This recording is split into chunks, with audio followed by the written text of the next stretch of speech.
Hi, welcome to PD and Pieces. My name is Katie. I'm a structured literacy dyslexia specialist, and today we're going to talk about suffix S and ES. So let's start by learning about suffix S and suffix ES. First, if you're confused about what a suffix is, remember a suffix is a meaningful word part or a morpheme that attaches to the end of a base word and then changes its meaning or its grammatical function. So some of the most common are suffix ed, suffix ing, and then suffix s or suffix es. Now, what's important to note about suffix s and es, and the reason why they're combined, right, is because they are variations of the same morpheme. So that basically means they have the same meaning. We just use the different ways of spelling depending on certain rules. And we'll get to that in just a sec. So let's look at the jobs of suffix S and ES. I like to call them jobs. It just makes it more relatable to children to help them understand the meaning of this. So job one, the suffix S and ES is going to make a noun plural. So think about this, the word fox. We want to show that there's more than one fox, so we say foxes, or we spell foxes with that suffix es. Same thing with the word dog. We want to show there's more than one, so we would add on suffix s and say dogs. The meaning is the same whether we use the spelling s or es. The second job is that it can create a third-person singular verb, and we use this all the time in our oral language. I jump, but he jumps, right? So that's the second job of suffix s or es. It's important to note both of these.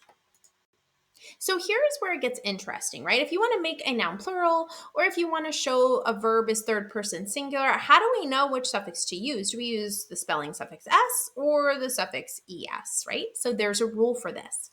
The rule is that when a base word ends with one of these hissing sounds, s, z, sh, ch, or the letter x, which represents two sounds, x, then the suffix es is going to be added. If the base word ends in any other letter, then simply the suffix s is added. So let's take a look at some examples. In the base word hat, if I want to show that there's more than one, I'm going to add suffix s because the word does not end with a hissing sound. So my word is simply hats to show more than one. How about the word cheek? Okay, I hear that k at the end. That's not a hissing sound, so I'm simply going to add on that suffix s to show it's more than one. Cheeks, right? Now let's look at this word fax.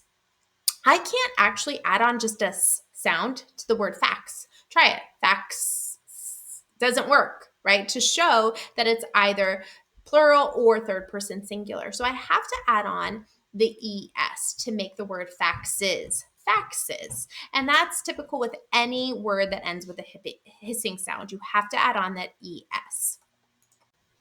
So what's interesting is that even though these graphemes mean the same, right? They have the same meaning. The grapheme S can actually represent two sounds, okay? So S can represent S sound, or the suffix S can represent the Z sound. And then that grapheme ES, it represents the is sound at the end of the word. So just like the example on the previous slide, faxes, it represents the is sound. So just here are some more things to know about suffix s and es. You're actually going to use suffix s when it says s. That's the unvoiced sound of suffix s after an unvoiced consonant. So in the word cat, you're going to hear that s sound very clearly because the last sound in cat is unvoiced.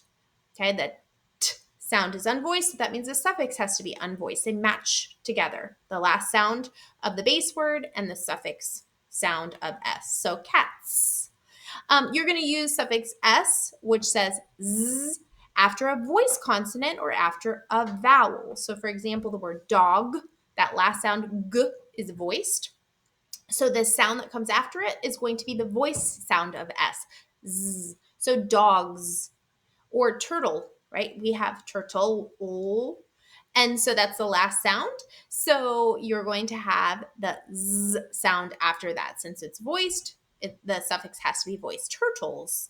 And then you're going to use the suffix es, which says is, after words with the sounds, like I said before, s, z, sh, sh, j, or the letter x. So passes, buzzes, fishes, riches, judges, and taxes. You can actually hear the extra syllable that the suffix es creates. Understanding suffix rules helps students to decode, it helps them to spell, it helps them to also speak more confidently, plus it really sets them up for future morphological learning.